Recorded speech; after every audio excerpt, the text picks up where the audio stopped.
And let's start with our three guests here. Three young ladies, Trump supporters. Two of them have on a Trump wool hat. I'm jealous. I want that hat. Cover up my head that's bald.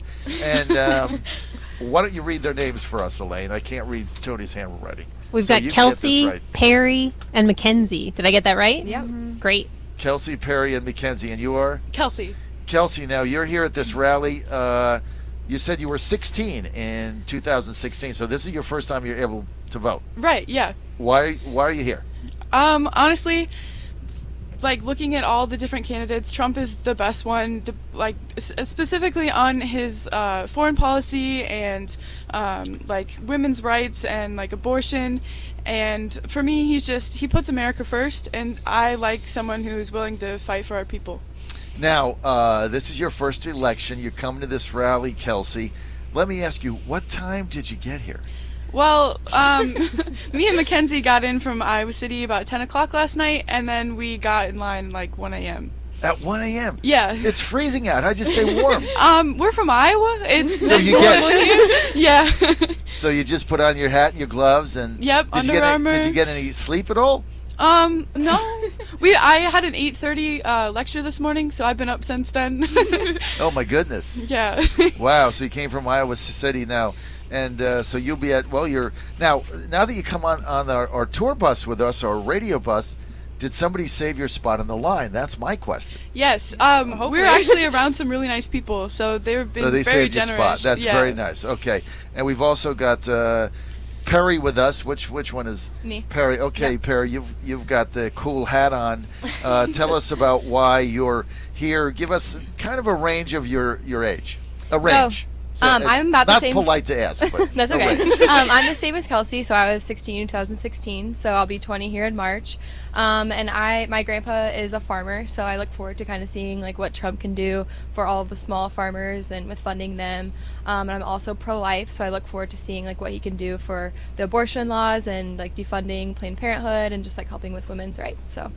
Now, so what was it?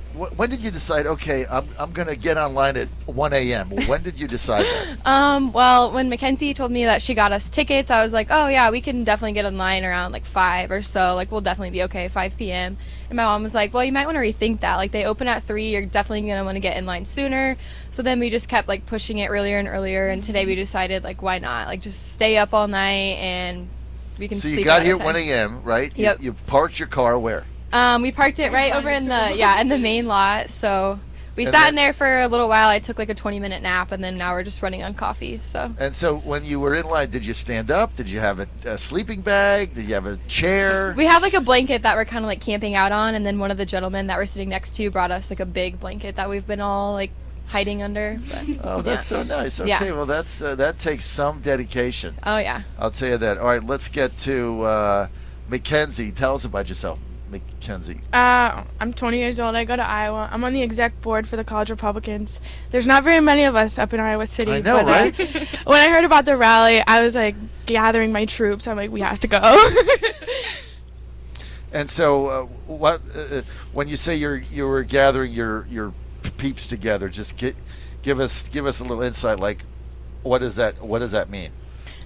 So our attendance for our meetings recently have been really low since Trump has been in office, and it's really hard to find conservatives on campus, especially in Iowa City. Mm-hmm. And so we had our first meeting Tuesday night, and I just kind of addressed like, hey, there's a rally, like you can ride with me, and we'll get in line. But no one was really down except for Kelsey, and so now we're here.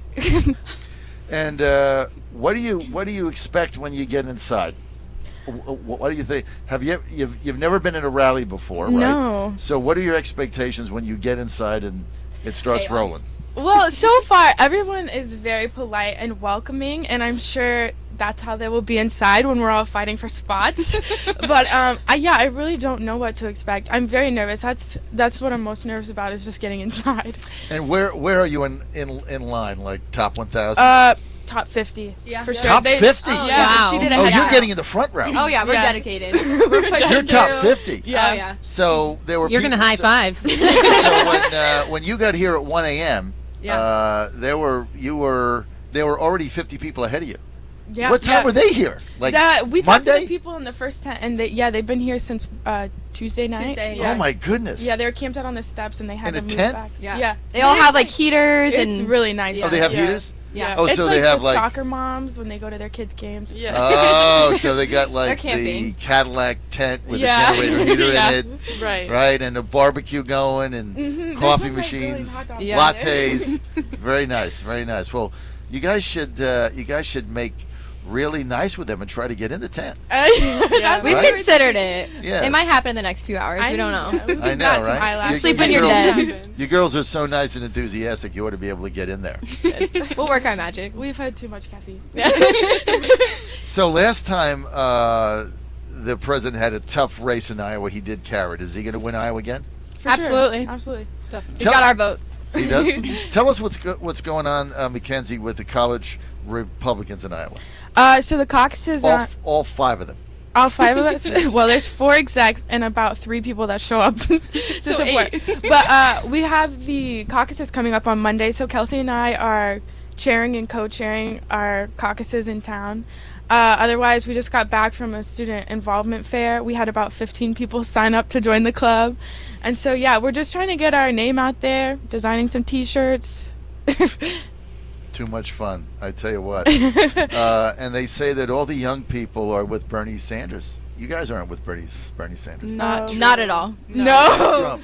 It's really hard being in Iowa City because all of those are like free college, and I'm like, you don't understand. Like, Right, Free so you- is not free. You have to do battle with some of your others in Iowa City. Let's get back to Kelsey for a second. Then we're going to turn this over to Elaine. So when you talk to your peers about being a Trump supporter, a lot of young people are not, right? That's what some of the polling Right. numbers show. What do they say to you? In Iowa City, normally we don't like speak up as much. I mean, we like voice our opinion, but we know that if it comes up in class, they have us define ourselves by our pronouns. Which, I mean, if you look at me, I am a female. So it's hard to voice your opinion when so many people look at you as being like vindictive or like someone that won't accept them for who they are when we just have different opinions than them. So I'm not out to terrorize anyone. I just want to be heard. Wow, what a nice way of putting it. Elaine? Kelsey, I just wanted to ask you. So, most of you were in high school in the last election. So, my daughter is about your age as well. And I'm just curious, when you were you all supporting Trump in the last election? Yeah. Yes, we Okay, were. so if you could have voted, you would have voted for President Trump. Absolutely. I went with my mom. Excellent. So, did you find that you couldn't share your opinion in high school? Not at all. It was actually the opposite for me. I come from like a rural area, so I mean everyone there wants like to have their farms be like beneficial for them. So they go with what's best for them. And honestly, like someone like Bernie Sanders or in the last election Hillary Clinton weren't looking for their like Didn't have looking their out for them. Yeah, they didn't have their best interests in mind. It was more of people in like more urban areas like Chicago or New York and things like that. How about you, Mackenzie? How was high school for you? Well, my history teacher is actually like caucusing for Warren, and I've been updating by his Facebook. But I guess he was very he didn't share his political views in class. I don't know, it's just not something you really speak about in high school because not very many people are educated, and so you open your mouth about something like that and people think you're being vindictive or rude, and it's just they just don't understand. Well, that's actually good to hear because my daughter had a different experience in South Florida and didn't share her opinion. And as a matter of fact, it was optional to stand for the Pledge of Allegiance. And many kids sat down. She said she was one of 2 people on a daily basis that stood for the Pledge of Allegiance. So it was very, very different in South Florida. What about you, Perry? I guess I've always been one to just be open about things. If people asked me, like I wasn't afraid to share how I felt about things and kind of like be the light to other people. Maybe they've never been exposed to it, have never like known anything different. So I'd always share my beliefs about it, and I wasn't really afraid of judgment because, I mean, you believe what you believe and that's your choice. Like no one can really stop you from it. So I was always kind of like educating them off like what I knew and how I felt about Trump and everything that he was doing for the people. And how is the holidays in your family? Sometimes when you get families together and Yeah. you get all the cousins Yep. and the uncles and the aunts and For the you have most the part, fights. we pretty much all support Trump. So, like, when we get together, of course, like, my dad is definitely one that feels very strongly about it. So he pretty much gets everybody riled up. And, I mean, we all feel the same. It's not like we're arguing or anything, but everybody definitely gets their opinions out there. So, And what's your single most important issue right for you right now? I would probably say, like, women's rights.